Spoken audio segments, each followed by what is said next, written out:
وانجلاند وامريكا، وطبعا يعني ناس في جروب من انترناشونال، يعني حلوين قوي ومبسوطين قوي، وانا كمان. اكتر حاجه استفدتيها من الرحله؟ طبعا. استفدتي ايه؟ What's the benefit that you got from the trip? You mean like what Benefit. what I learned like مصر دنيا من احلى حاجه. مصر من احلى بلاد الدنيا. ايوه you can say it. try it. مصر احلى حاجه من الدنيا. اخر الملتقى انا عارفه ان انت العربي، يعني العربي بتاعك، لان الانجليزي بتاعي هيبوظ والعربي هيبوظ. طبعا انا بتكلم انجليزي احسن من عربي، بس انا اعلم لسه شويه يعني، والعربي بسم الله الرحمن الرحيم يعني ان شاء الله هتكمل احسن من دلوقتي. اكيد معانا، وكل مره تيجي الملتقى والرحله هيتحسن اكتر واكتر. واحنا جايين على طول مصر وشرم الشيخ على طول مع الفاميلي بتاعتي يعني. واحنا بنحبك كتير. بحبك. ممكن نتعرف عليكي؟ طبعا انا فوزيه 18 سنه من المانيا. اهلا يا فوزيه، اخبارك ايه في المانيا؟ والله الحمد لله، احنا جايين من الشتاء يعني تحت الصفر، ومبسوطين ان احنا جايين هنا في الشمس الجميله دي ومع الناس الجميله دي. بتدرسي ايه هناك؟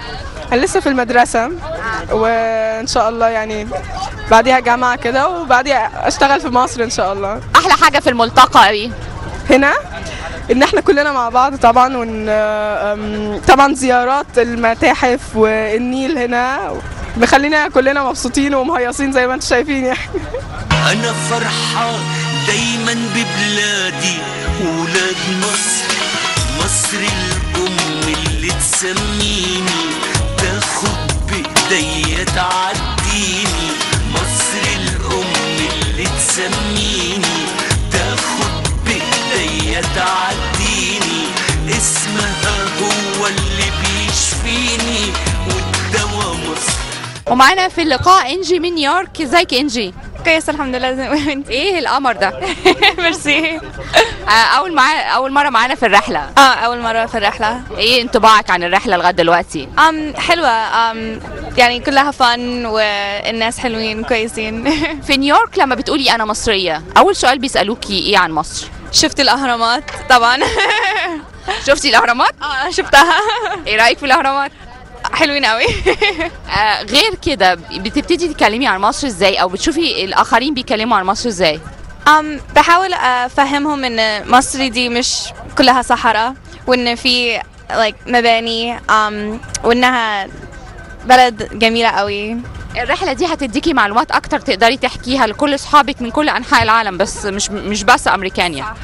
عشان احنا متقابلين مع ناس من فرنسا وايطاليا وانجلترا وكل حته، وفي اماكن كمان متهيالي بتزوريها لاول مره. الاقصر جيتي قبل كده؟ لا انا ما جيتش الاقصر، دي اول مره اجي الاقصر. جميله. كلمه بقى بتقوليها لمصر للشاشه المصريه.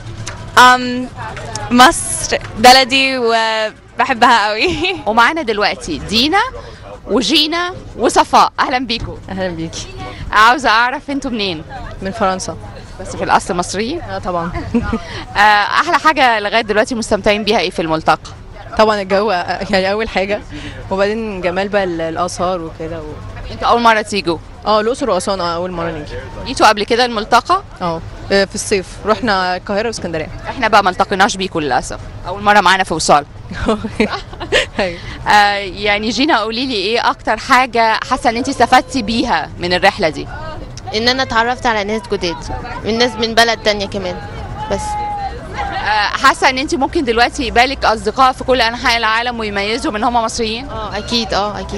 اكيد يعني حاجه حلوه يعني نعرف ناس من بلد تانية، بس اللي حلو ان احنا كلنا بنتكلم لغه واحده عشان نفهم بعض. دي احلى حاجه. وكمان اللي حتى ما بيقدرش يتكلم عربي كويس بيتعلم العربي من خلالكم انتوا اللي بتعرفوا تتكلموا عربي. اكيد. هتيجي كل سنه جينا ان شاء الله يا رب. بتقولي ايه عن مصر فرنسا؟ ان هي تحفه، بلد يعني ما فيش زيها بجد. صفاء قولي لي اول مره معانا؟ لا جيت في الصيف برضو. جيت برضو في الصيف. انت من فرنسا برضو؟ من باريس. احلى حاجه في مصر ايه؟ هي كلها عظيمه. اول سؤال بتتساليه لما يعرفوا ان انت مصريه بيقولوا لك ايه؟ في فرنسا كلمي مصري. والله يعني ده اكيد في الجاليه نفسها او في المصريين في وسط المصريين. لا بيعوزوا يسمعوا يعني اللغه وكده عشان يعرفوها بس من الاغاني من المسلسلات وكده. كنت سامعاكي دلوقتي بتغني وحافظه الاغاني المصري ازاي؟ ما احنا بنيجي كل صيف ومع العائله وهناك برضو لينا اصدقاء والتلفزيون وكده. بتحبي مصر؟ اكيد طبعا. فخوره انك مصريه؟ اكيد. ايناس ازيك اخبارك ايه؟ الحمد لله تمام كله تمام. اول مره معانا في وصال؟ لا جيت في الصيف برضو. جيتي الرحله لكن اول مره تعملي انترفيو معانا؟ لا مش اول مره برضو. عملتي معانا؟ اليوم سوزان مبارك الكونفرنس بتاعتها انا اللي ذاكرتي ضعيفه الظاهر. معقوله ما افتكرش القمر ده. احلى حاجه انت شايفه ان انت استفدتيها من الرحله دي ايه؟ سواء الثانيه او الرحله الثالثه. اولا اول رحله انا كنت عارفه اسكندريه والقاهره فما استفدتش كتير من الزيارات وكده، بس دي الاقصر عمري ما جيتها وكان نفسي من زمان اللي انا اشوفها واشوف الاثار واشوف الحاجات دي كلها عشان بلد جميله بجد. فدي حاجه استفدت منها جدا. وطبعا اللي انت تعرفي حاجه عظيمه قوي اللي احنا نعرف ناس من بلاد العالم كلهم بيتكلموا مصريين تعرفي تتفاهمي معاهم رغم اللغه مش هي يعني ما فيش غير اللي انت مصري اللي بيجمعنا. حاجه فظيعه بجد. انت عارفه ان انت لو سافرتي دلوقتي لاي بلد في العالم هيبقى لك فيها اصدقاء، هيبقى لك فيها بيت تاني. تعرفي ممكن نتقابلوا بقى نتكلموا مع بعض يورينا بلد واحنا نوريه فرنسا مثلا نبقى حاجه جميله. بحب مصر جدا وبحب اهلها عشان انا مصري جدا وحبايبي منها. بحب مصر جدا وبحب اهلها عشان انا مصري جدا وحبايبي منها. بعشق ليلها وسهرها ليلها وسهرها يا ناس قمرها وخفة دمها لمتنا لما ونبقى لما يرجع يرتاح في حضنها. بحب مصر جدا وبحب أهلها عشان أنا مصري جدا وحبايبي منها. مصر أيوة بحب مصر وبحب أهلها. مشاهدي وصال، في وجوه بتتكرر من الملتقى الثاني للملتقى الثالث لان طبعا هم كان عليهم دور ان هم يعملوا دعايه لهذا الملتقى في بلدانهم. نوره واحده منهم، بنرحب بيكي نوره. اهلا وسهلا. قولي لي بقى، انت ساهمتي في انك تعملي دعايه للملتقى الثاني، قلتي ايه عن هذا الملتقى الثاني؟ صراحة قلت أحلى حاجة يعني على الملتقى لأنه فعلا اتقضى في أحسن موقع وأحسن جو، فحبيت أكرر الرحلة دي تاني مرة بالذات في الشتاء عشان عمري ما نزلت مصر في الشتاء، دي فرصة سعيدة جدا ليا. عاوز أعرف انتوا دلوقتي كام عددكم من فرنسا اللي جم جداد معاكم في الملتقى الثالث؟ احنا كنا جينا في الملتقى ده اظن حاجه و60 حاجه و50 كده. منهم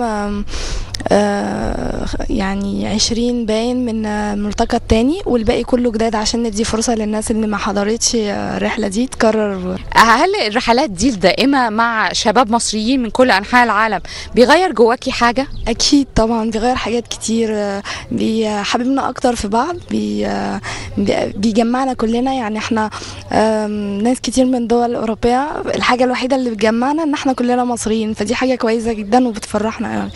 لما بترجعي وبتقابلي فرنساويين او جنسيات اخرى بتبقوا عارفين ان انت كنتي في رحله لبلدك مصر مع جروب كبير قوي، بيقولوا لك ايه؟ مستغربين جدا، لان اعتقد ان مصر هي الوحيده اللي بتعمل حاجه زي كده، بتجمع شباب الخارج في بلدها. فكل العرب ذات نفسهم بيقولوا لي ده جروب ايه، اسوشيشن ولا ايه بالظبط؟ بقول لهم فعلا دي اسوشيشن مصر بتعملها عشان تجمعنا، بتجمع كل شباب الخارج وبس عشان نقضي وقت جميل ونحب مصر اكتر واكتر. وكل الوزارات وكل الهيئات في مصر بترحب بيكم وبتجتمع عشان تسعدكم. صح فعلا، ودي حاجه تبسطنا فعلا وتخلينا فخورين اكتر ان احنا مصريين. ومن الشخصيات المتميزه جدا اللي قدرت تكتسب صداقات كتيره قوي، جون بنرحب بيك، اهلا بيك معانا لاول مره.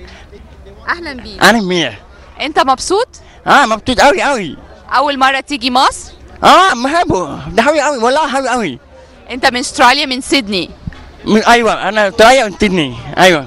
What do you like most in Egypt? Everything, the people, the food, and the belly dancing, and the dakuruda وكل حاجة. جون بيقول ان هو حب كل حاجة في مصر، حب الاكل، حب الناس، حب كمان الرقص، وحب الزغروطة المصرية. بنشكرك جدا جون. في شخصيات مؤثرة جدا في الملتقى الأول والثاني والثالث، وكان ليهم استثناء ان هم يبقوا متواجدين معانا النهارده، من ضمنهم مروة عصام. بنرحب بيكي. اهلا، عامله ايه يا بيرا؟ انت دلوقتي بقيتي سفيرة فعلا وسط شباب المصري في باريس. ربنا يخليكي. هو صح بالنسبه لكذا مره ان انا اجي فيها يعني قربتي تبقي زي ما نقول مرشده ليهم لهذه الرحله، يعني بتقولي لهم ايه الصح وايه الغلط. انا شايفاكي كمان الجروب الجديد يعني محتضناه. فعلا انا كده بيسموني مامة الجالية. ففعلا انا بحاول اقول لهم بنعمل كذا كذا بروجرام، تعالوا هتبقى حلو قوي، وبحاول ان انا اشجعهم كده، اعمل لهم موتيفيشن. انت شايفه ان الملتقى الاول والثاني والثالث كل واحد يعني بيكرر يعني الاخطاء، ولا بنتعلم من الاخطاء ودلوقتي بنتجنبها في الملتقى الثالث؟ لا بالعكس، بيحاولوا ان هم بيعملوا احسن واحسن، كل مره احسن، ومن الاول الحاجات حلوه قوي، وهنا بنحس